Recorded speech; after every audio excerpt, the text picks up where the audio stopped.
발로 쓴 칙칙한 기사는 가라 발칙한 경제입니다. 오늘도 재미있는 경제 이야기 들려드리겠습니다. 머니투데이 방송 권순우 기자 나와 있습니다. 어서 오세요. 안녕하세요. 상식의 반대말은 욕심이라고 생각하는 상식주의자 권순우입니다. 네, 반갑습니다. 저는 시장을 읽는 남자 이주호 앵커입니다. 자, 오늘도 굉장히 재밌는 얘기를 또 들려드리기 위해서 그리고 정말 색다른 얘기죠. 저는 새로운 세상이라고 좀 평하고 싶네요. 예. 저한테는 정말 새로워요. 오늘. 네, 거의 대부분의 분들에게 새로운 세상이 그럴 수도 좋았습니다. 있습니다. 자, 오늘 어떤 분을 모셨죠? 예전에 174화에 네. 남의 집 어디까지 가봤니라는 제목으로 네. 그 남의 집에 네. 놀러 가는 그걸로 돈 벌겠다는 비즈니스 모델을 세우신. 그랬는데 그거를 지금 전업으로 해서 지금 사장이 되신 네. 김성현 대표님 모셨습니다. 어서 오세요. 반갑습니다. 반갑습니다. 네, 반갑습니다. 김성현입니다.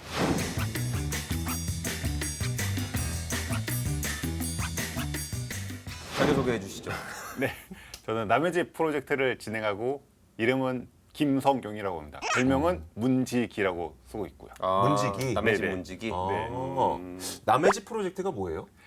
문지기라는 말처럼 그 문을 중심으로 이어주는 서비스인데요. 자기 집에서 본인의 취향을 나누고 싶은 집주인, 네. 그리고 그 집에 놀러 가고 싶은 낯선 사람들을 이어주는 거실 플랫폼으로 보시면 돼요. 말이 좀 어려워요. 예. 예를 들어서 좀 쉽게 쉽게 표현하면 거실형 에어비앤비로 보시면 됩니다. 거실형 에어비앤비. 에어비앤비는 내가 숙박을 위해 남의 집 침실을 탐색하잖아요. 네네. 남의 집 프로젝트는 내가 놀기 위해서 남의 집 거실에 탐색을 하는 거. 어디서 뭘 하고 재밌게 놀까? 하는 그런 서비스로 보시면 돼요. 뭐 어떤 거 해보셨어요 그러면? 뭐 마그넷을 모으시는 분 같은 경우는 본인의 자석? 냉장고 네네. 자석. 아, 여행 갔을 때 하나씩 꼭 사 모으는 그거요? 그렇죠. 예. 그 같은 경우는 집 안에 그 벽면 하나 자체를 자석으로 바르셔서 네. 본인 여행 갔을 때 하나하나 수집함을 쭉 모으셨던 분이 있어요. 네네. 그거를 같은 경우는- 보러 오는 사람이 있다는 거죠? 네네.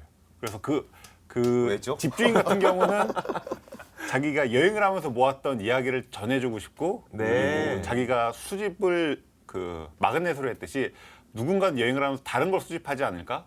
그래서 이런 수집하는 사람들 좀 자기 집으로 불러서 네, 여행 네. 때 수집한 이야기를 하고 싶다. 그런 식으로 진행을 한 적도 있어요. 그럼 오는 사람들도 그 마그넷을 좋아하는 사람들이 오는 거예요? 혹은 자기는 여행 다닐 때 다른 수집품이 있다 하시는 분들이 와서 본인은 난 여행 때 이런 걸 수집해요라고 해서 뭐 머그컵을 모으시는 분, 네, 뭐 네. 엽서를 모으시는 분, 그래서 주로 수집품에 대한 이야기를 많이 나누는 그걸 시간이 남의 있었죠. 집에서 한다고요? 네네. 그래서 마그넷이 있는 집에서. 마그넷이 있는 집에서 그러니까 마그넷을 모으신 분이 저 이번에 그 마그넷 한번 그 공개할게요. 네네. 혹시 여행하면서 뭐 수집하셨던 분들이나 아니면 네네. 여행에 관심 있으신 분들 아니면 제가 마그넷을 모으면서 여행 이야기를 듣고 싶으신 분들 한번 오세요. 네네. 라고 하면은 이제 사람들이 모여서 그렇죠. 돈은 어떻게 벌어요? 그 놀러 오는 손님께서 입장료를 내세요. 보통 한 4만 원 정도로 지금 책정이 되어 있는데 그 4만 원을 일단 플랫폼이 저한테 내시고 저는 수수료를 제하고 이제 나머지 대부분을 그 집주인께 드리는 구조입니다. 그러니까 집주인은 또 이렇게 손님 접대를 위해서 뭔가 좀 비용이 그렇죠. 뭐 들어가니까. 음료도 네네. 마련해야 되고 다과도 있어야 되고 뭐 이런 거. 그래서 이렇게 집주인의 취향을 나누는 모임 형식이 있고요. 네. 다른 식으로는 남의 집 서재라고 그래서 네. 내 집을 서재처럼 쓸 수 있게 내어놓는 서비스도 있어요. 예를 서재처럼? 들어서 네네. 내 거실에 책이 되게 많은데 네. 이 책들을 사람들이 보게 하고 싶다. 네. 그러면은 저희 집에 남의 집 서재로 오픈을 해주시면은 손님들은 저 집에 있는 책 궁금하다. 아니면 저 집이 예쁜데 저기서 그냥 내가 보고 싶은 책을 뭐 읽자. 네네. 그러니까 보통 카페에서 하는 행위들을 남의 집에서 한번 해보자 하신 분들이 방문해서 뭐 책을 보거나 글을 쓰거나 하시는 뭐 서비스도 있고요. 아, 그러면 이것도 돈을 내고 방문을 할 거 아니에요? 그쵸. 근데 우리가 도서관 가면 훨씬 더 많은 책을 볼 수 있는데 굳이 거길 가셔서 책을 네네. 보시는 분들은 어떤 분들이에요? 그 집에 그 집주인이 모아놓은 책의 취향이 궁금하신 니즈예요. 그러니까 저 요새 뭐 독립 서점들이 많은 이유가 네, 네, 동네 네, 서점. 네. 독립 서점이 보면은 그 서점의 주인장의 취향으로 큐레이션이 잘 되어 있잖아요. 맞아요. 네. 왜냐면 뭐 큰 대형 서점에 가면 사실 책이 너무 많기 때문에 뭘 봐야 될지 모르고 되게 구비가 되어 있고 근데 실제로 자기가 사는 집에 꽂아놓은 책은 정말 그 사람의 취향이 잘 묻어나 있잖아요. 그렇죠. 그런 걸 보면서 되게 이거 나도 이 책 보는데 하면서 뭔가 동질감을 얻으면서 그 집주인이랑 나랑 좀 맞는 게 있는 것 같다. 그래서 뭐 이야기를 나누기도 하고 그래서 그 공간과 책에 대한 취향으로 그냥 뭔가 공통점을 찾는 그런 니즈로들 많이들 방문도 하세요. 이야기를 들으면 들을수록 그 취지와 그리고 그 결과물로 사람들이 느끼는 만족감에 대해서는 굉장히 높이 살 수 있을 것 같은데 결국은 우리가 공유라고 하는 것을 그냥 취지가 선하니까 좋습니다라고 얘기를 할 수는 없고 결국 비즈니스 모델이 돼야 되고 이게 돈이 돼야 될 거라고 생각이 들거든요. 그럼 지금까지 공유의 여러 가지를 경험을 해보셨을 때 전 세계적으로 성공했던 공유의 비즈니스 모델이 있었고 그리고 본인이 경험했던 뭐 아직까지는 그렇게 성장하기까지 못 간 그런 비즈니스 모델도 있을 거고 아예 실패한 비즈니스 모델도 있었잖아요. 네, 네. 그럼 그런 걸 비교해봤을 때 어떤 그 점을 갖고 있었더니 성공을 하더라, 어떤 점 때문에 실패하더라 이런 것들 느끼셨어요? 공유의 가장 중요한 점은 대체제로서 기능을 해야 되는 것 같아요. 대체제? 네, 기존에 있었던 네. 뭐 숙박 공유는 기존에 숙박 공유가 가지고 있었던 높은 비용을 네, 공유를 하면서 비용을 줄여주면서 뭔가 기능을 한다거나 예. 네, 뭐 등등의 이유가 있어야 되는데 남의 집도 그런 점에서 좀 저한테는 비즈니스적으로 챌린지가 있는 거예요. 카헤일링 같은 경우에도 그 택시라는 상품이 있는데, 그러니까 카풀. 네네. 카풀 같은 경우도 택시라는 게 있는데 거기에 높은 비용이라는 게 있고 대체제로서의 어떤 네네. 카풀이라는 게 있는 거니까 그런 의미로 맞습니다. 얘기하신 거죠. 예. 그래서 저도 이제 그동안은 사이드 프로젝트로 하다가 이제 사업으로 결정을 하고 가장 먼저 집중했던 건 이 업의 정의를 먼저 했었어요. 네네. 뭐 말씀드린 모임 같은 경우는 커뮤니티 비즈니스 볼 수도 있고 뭐 서재로 내놓는 거는 공간 비즈니스. 네. 좀 속성이 속성이 달라요. 다르죠. 예. 근데 이게 하나 뭐 방향으로 가야 저도 전략이 서서 무엇이었을까 생각해 보면은 사실 이거는 사용자들의 경험에서 나왔었어요. 대부분의 집을 여는 사람들이나 놀러 가는 사람들은 다 경험이 설레고 여행 가는 느낌이다. 네네. 는 거고 실제로 남의 집이 열어지는 집안 풍경을 보면은 게스트하우스에서의 거실과 비슷했어요.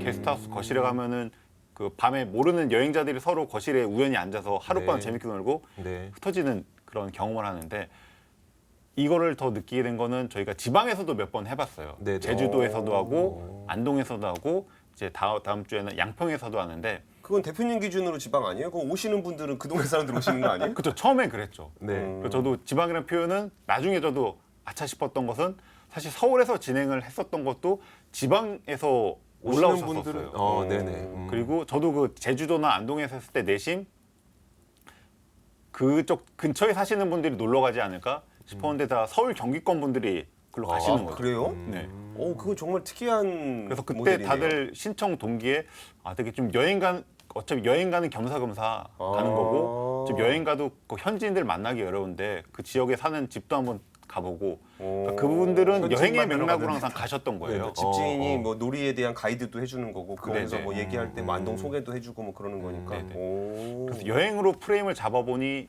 그럼 사업적으로 이 대체제가 어떻게 될 수 있냐를 생각해 보면은 패키지 여행. 그것보다는 그 여행에 여러 동기들이 있어요. 예, 뭐 예. 맛집을 간다거나, 네. 뭐 명소를 간다거나. 근데 제가 좀 주목한 여행의 동기는 좀 일상에서 벗어나는 낯선 경험을 하고 싶어서 여행 가시는 경우도 있어요. 네. 네. 처음 보는 공간에 모르는 사람들이랑 둘러 있을 때의 그 이방인이 됐을 때의 그 자유로움 있잖아요. 네. 예. 네. 근데 그게 일상에서는 안 되기 때문에 긴 시간과 큰 비용을 들여서 해외로 가는 거죠. 네. 네. 근데 만약 남의 집 비즈니스 기능을 한다면은 짧은 시간과 적은 비용으로도 그냥 여행에서 얻는 물론 100%는 아닐진데 그 어느 정도 대체제로 여행에서 하고 싶은 거 일상 탈출이 가능하지 않을까 싶은 생각이 근데 들어서 처음 낯선 사람들 모이면 좀 어색하고 그러진 않아요. 처음에 진짜 어색해요. 근데 이건 어쩔 수 없고 그 다음에 이제 풀어나가는 과정을 제가 지금 20개월 동안 하면서 노하우로 풀었죠. 문지기가 여기서 좀 그 아이스 브레이킹을 좀 해주는 거예요? 그동안은 그렇게 제가 진행을 했고 지금 몇 달 전부터는 이제 제가 가진 않고요.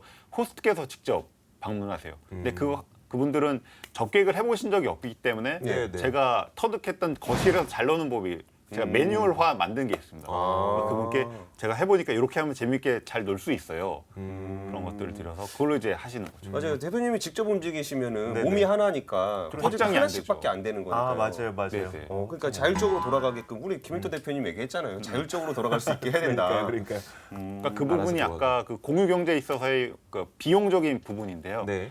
이게 누군가 매니저, 퍼실리레이터로 보통 표현하죠 모임에서 누군가 붙어 있어서 하게 되면 만족도는 높아가요. 네. 근데 이게 공급수가 늘어날수록 계속 그 운영할 사람의 늘어나는 거고 그 기업 입장에서는 비용이 계속 똑같이 올라가는 거예요. 그렇죠. 예. 그렇죠. 그래서 저는 최대한 그 전 직장에서 그 경험이 있기 때문에 운영 리소스는 넣지 말고 알아서 돌아갈 수 있게 셀프 해보자 서비스. 네. 그래서 지금은 그러니까 저도 검증 단계인데 제가 했었던 거실에 잘 노는 법을 매뉴얼화해서 네. 호스트께 드리고 그 만족도가 어느 정도 유지되는지를 좀 계속 지켜보고 있습니다. 지금은 시험 단계고. 그 또 하나 궁금한 게 설렘이라든지 뭐 이런 것들이 그러니까 네. 일회성일 수 있잖아요. 그 네네. 집을 개방하시는 분도 뭐 저런 게 뭐야 그래고 한번 해볼까 이런 네네. 걸 수 있고 네네. 오시는 분도 그냥 한번 해볼까 그런 걸 수도 있잖아요. 근데 그게 좀 지속적으로 유지가 되려면은 여시는 분도 저는 그런 생각이 들었어요. 그러니까 남의 집이라는 게 쭉 있으면은 프로그램들이 막 있는 거야. 네네. 뭐 네네. 고수 먹는 팀, 뭐 음악 듣는 팀, 뭐 집 만드는 팀, 뭐 그림 그리는 팀 이렇게 있으면은 거기서 오늘은 뭐 해볼까 이렇게 골라가는 재미. 네, 네, 근데 맞습니다. 그러려면은 공급자들이 그걸 꾸준하게 공급을 해줘야 되는 거예요. 네, 그렇죠. 장을 그렇죠. 개방하는 네, 분들. 맞아요. 그리고 이제 그 자기 고수 먹는 취향이 있는 사람이다. 그런데 자기는 맨날 그 문을 열어놓는데 수요자가 진짜 딱 고수 먹는 사람밖에 없어. 그러면 처음에 한두 번이야 고수 먹고 재밌으니까 오는데 네네. 그 다음부터 굳이 내가 4만 원 내고 고수 먹으러 거길 또 가야 되나? 뭐 이럴 수 있을 것 네네. 같아서 맞아요. 공급자나 수요자가 반복적으로 이용하는 패턴들은 좀 어떻게 나타나요? 그 수요 면에서는 한번 경험하신 분은 다른 주제로 좀 재방문이 많은 편이에요. 근데 제가 지금 가장 걱정하고 고민해야 되는 거는 공급단인데요. 저는 한번 이제 호스트 영입되신 분이 여러 번 여시는 게 플랫폼사 입장에서는 유리해요. 계속 네, 매출이 그렇죠. 나기 네, 때문에. 네. 근데 아까처럼 사람들이 모여서 이야기하는 거에 제 오픈율은 사실 그렇게 높진 않아요. 왜냐면은 그러니까 이야기하는 게 주된 그 서비스다 보니까 사람 특성상 같은 이야기 또 하긴 싫어하거든요. 네네. 그쵸, 예. 그래서 생각해낸 것이 아까 다른 서비스인 남의 집 서재라는 그러니까 공간 비즈니스 영역을 거기다 넣었던 것은 호스트가 직접 관여를 하지 않아도 되거든요. 그러니까 내가 꾸민 공간을 열어서 누군가 누릴 수만 있게 한다는 거여서 거기에 좀 착안해서 제가 두 번째로 만들었던 상품인데 여기에는 호스트께서 사실 본인 직접 안 하시기 때문에 피로도도 낮아져서 재오픈을 많이 하시더라고요. 그러면은 이 간극을 메워주는 게 사실 돈이거든요. 네. 그러니까 이제 공급자가 처음에야 이제 자기의 어떤 재미, 그냥 흥미, 한번 그냥 하루 정도의 일탈 네네. 이런 걸로 이게 열어볼 수 있는데 해보니까 이게 조금 그냥 뭐 괜찮네, 되네. 뭐 네. 일요일 날 뭐 이거 하는 것도 알바 되네. 그러면 또 재오픈율이 높아질 것 같은데 맞습니다. 그런 측면에서 그 공급자들이 크게 매력을 못 느껴서 그런 거예요?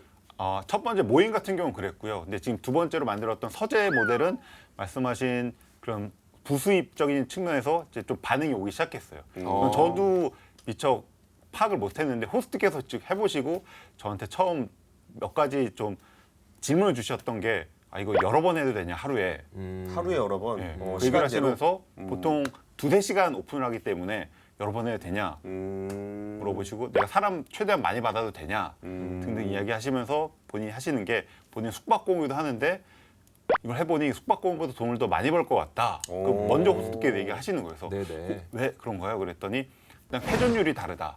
숙박공유는 회전율이 아무리 하루 짧아도 번이지. 하루예요. 하루죠. 근데 이거는 3시간 단위로 하기 뭐 더 짧을 수 있기 때문에 그분은 의욕적으로 나 하루에 4번 돌릴 수 있을 것 같다. 근데 아침에 한 번, 오후에 에어비앤비도 두 번? 그렇게 돌아가는 거예요. 그러니까 에어비앤비가 자기 집을 빌려준다고 생각을 하시는 분들이 있는데 네. 좀 그 캐나다나 이런 데서 집값을 올린 주범으로 에어비앤비가 네, 꼽혔던 그쵸, 게 이게 집을 사서 에어비앤비를 한다는 거잖아요. 그러니까 이게 공급자에게 충분한 인센티브가 되지 않으면은 이거를 이게 반복적으로 하는 건 좀 어려워요. 예를 들어서 그 독서 모임하는 트레바리 같은 것도 이게 거기가 그냥 독서 모임 하는데 그냥 우리끼리 앉아서 독서 모임을 하면 잘 안 한단 말이야. 네네. 그러니까 뭔가 이제 조금 이제 리딩을 해주는 사람이 이제 뭔가 발제를 해주고 거기서 같이 얘기를 해주고 얘기를 먼저 좀 끌고 가는 사람들이 있어야 되는데 그거를 괜히 할 리는 없잖아요. 네네. 그러니까 이제 리딩하라는 사람에게는 이제 뭐 일종의 강연 유지, 네. 강연료 비슷한 게 좀 이렇게 돈이 좀 돼야 그 사람들이 계속 나오고 그리고 이제 보다가 취향에 따라서 나는 이 전문가하고 같이 독서 모임을 하고 싶다 이렇게 사람들이 모이는 거거든요. 네네. 그러니까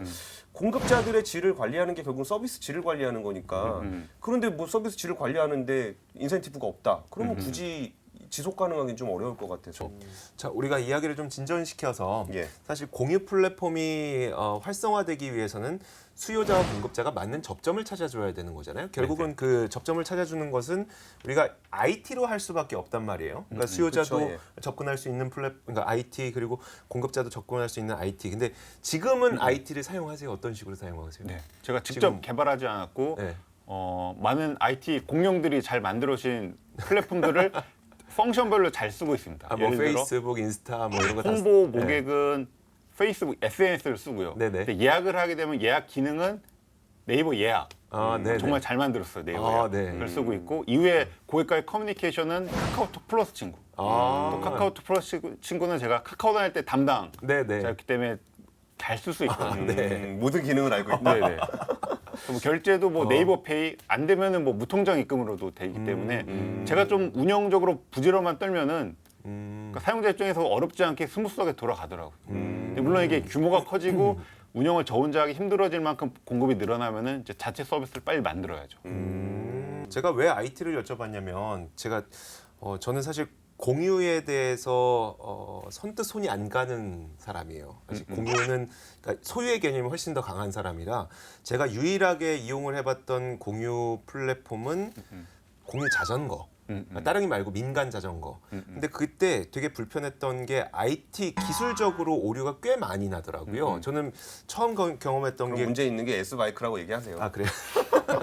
아무 상관은 없습니다만 일단 자전거가 여기 있대요. 그래서 막 5분이고 10분이 진짜 한여름이었어요. 정말 땀 막 삐질삐질 나는 진짜 더운 날 갔어요. 갔는데 없대요. 근데 거기가 약간 길이 복잡해서 그 담쟁이도 있고 이래서 담 뒤에 있구나 해서 담 뒤로 넘어가 봤어요. 없어요. 또 없고 막 화가 막 나는데 죽겠는데 결국은 이제 그걸 이용을 못하고 다른데 또 멀리 떨어진 자전거를 이용을 했었고 그다음 또 한 가지가 저는 이용을 종료했습니다라고 해서 이용 종료를 눌렀는데 다음번 이용하려고 보니까 그 이용 종료가 체킹이 안 된 거예요. 네. 추징금이 뭐 10,000원 정도가 붙었더라고요. 그래서 거기 전화했더니 뭐 나중에 해결해 드릴게요 해서 해결은 잘 되긴 했는데 당장 제가 필요할 때 쓰지를 못하는 그러니까 IT적 그냥 기술적인 문제점들이 네. 발견되니까 그 다음부터는 아예 안 쓰게 되더라고요.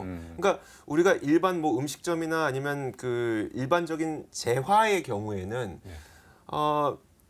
우리는 똑같은 재화를 참 여러 번을 경험하다 보니까 이런 한두 번의 실수가 그 재화를 다음에 사용하는 것에 그 제한을 두지 못하거든요. 근데 공유는 한 번의 실수가 나 그럼 이거 사용 안 해버려 이런 식으로 돼버리더라고요. 첫 경험이 되게 중요하죠. 네, 생각하시는 그러네. 네. 산 거는 문제가 있어도 샀으니까 어쩔 수 없이 써야 되는데.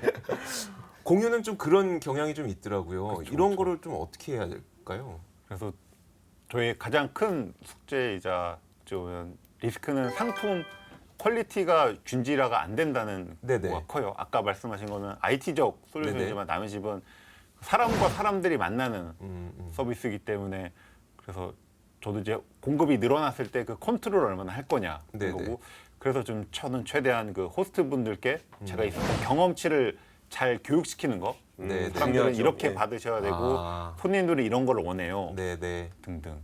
혹시 하시면서 좀 그러니까 진상 호스트라든지 뭐 진상 게스트라든지 이런 것도 있었어요? 아직까지 진상은 없었어요. 왜냐하면은 저희는 그 선착순으로 신청하면 다 받는 구조가 아니고 손님 입장에서는 그 자기소개서를 써야 돼요. 왜냐하면은 그 자기 집으로 호스트께 드리는 경험을 제가 처음에 제안했을 때 안전장치가 필요하다고 봤거든요. 네네. 그래서 최소한 어떤 사람인지는 알게끔 만들자여서 즉 세 가지 질문을 신청자분들께 해요. 하시는 일이나 공부 그리고 여기 신청한 동기 마지막으로 블로그나 SNS 계정 그러니까 요거를 신청 단계에서 적어주시면 제가 모아놨다가 호스트께 전달을 해드리면은 호스트가 보시고 본인이 선택을 하세요. 이 사람 모으고 싶다. 그럼 제가 이제 공지를 제가 하는 거죠. 모시거나 못 모시는 분들께. 근데 이게 안전장치로 만들어놨는데 실제로 서비스 퀄리티를 높이는 기능을 하더라고요. 그러겠네요. 왜냐하면 네, 호스트 네. 입장에서 고르는 과정에서 이분들도 사람인지라 자기가 이야기하고 싶은 사람 왜냐면 그럼요. SNS라든가 써놓은 글을 보면은 대략적으로 100%는 아니지만 네. 나랑 잘 맞겠다고는 나도 이 사람 만나보고 싶다 이런 경우가 생겨요. 그 이왕 결국 중요한 건 콘텐츠니까 그렇죠. 이게 어떤 호스트들이 있는지 좀 이렇게 자랑 좀 해주세요. 그동안 했었던 거 중에. 호스트 중에는 그러니까 저는 보통 호스트들은 그러니까 진짜 취향이 제일 중요하기 때문에 무슨 이야기를 나누시잖아요. 근데 예. 대부분 쉽게 이야기하실 수 있는 거는 본인의 전문 직종이에요. 마케터면 마케팅에 대한 이야기 등등인데 저는 그런 거는 굳이 하지 말자고 했어요. 왜냐면 이미 그런 전문 직종에 대한 지식은 생산되고 소비되는 컴퓨터에서 널려 있기 때문에 맞아요, 예. 맞아요. 굳이 집에서 그런 걸 할까 해서 그래서 되게 소소한 걸 하자. 그래서 주제 특성은 뭐 이런 것까지 싶은. 그러니까 예를 들면은 그 찌라시 모으는 모임도 한번 했었어요. 찌라시람이 전단지 있잖아요. 네네네. 그래서 그분은 여행 가면은 아까 마그넷을 수집하듯이 그분이 디자이너셨는데 나는 찌라시를 보면서 디자인 영감을 얻기 때문에 오, 네. 그게 뭐 명함일 수도 있고 그냥 쇼핑백일 수도 있고 그런 종이 전단지를 항상 그냥 가져온다. 네. 집이 거의 쓰레기장 수준일 것 같은데. 그렇게 자기 찌라시를 모으는 사람을 데려오고 그분들도 자기가 모은 찌라시를 갖고 오게 해서 서로의 찌라시를 자랑하자. 아, 뭐 이런 주제도 있었고요. 얼마나 외로웠겠어요. 나는 예술 작품이라고 갖고 왔는데 집에서 그러니까. 야 갖다 버려 막 이러고 있으니까. 그리고 이렇게 자, 지금 얘기하니까 갑자기 문득 생각이 났는데 집이라는 공간이 혼자 사는 분도 계시지만 가족들이 있는 네, 집도 네, 있잖아요. 맞아요. 네, 맞아요. 그러면 호스트들 중에는 좀 가족이 있는 경우도 있었어요? 거의 드물어요. 그래서 대부분 혼자 사시거나 아니면 부부이시거나. 근데 요새 재미있는 현상은 신혼부부들이 연락이 많이 오세요. 신혼부부인데 아직 아이가 없는 2, 3년 차. 그러니까 그분들의 특성은 결혼을 하면서 서로의 취향과 자본을 합치시면서 아, 맞아요. 집을 그래도 좀 힘있게 만드셨어요. 네, 네. 그래서 그걸 많은 사람에게 알리기 초반에 집들이를 막 하죠. 2, 3년이 지나면 이제 부를 사람도 없어요.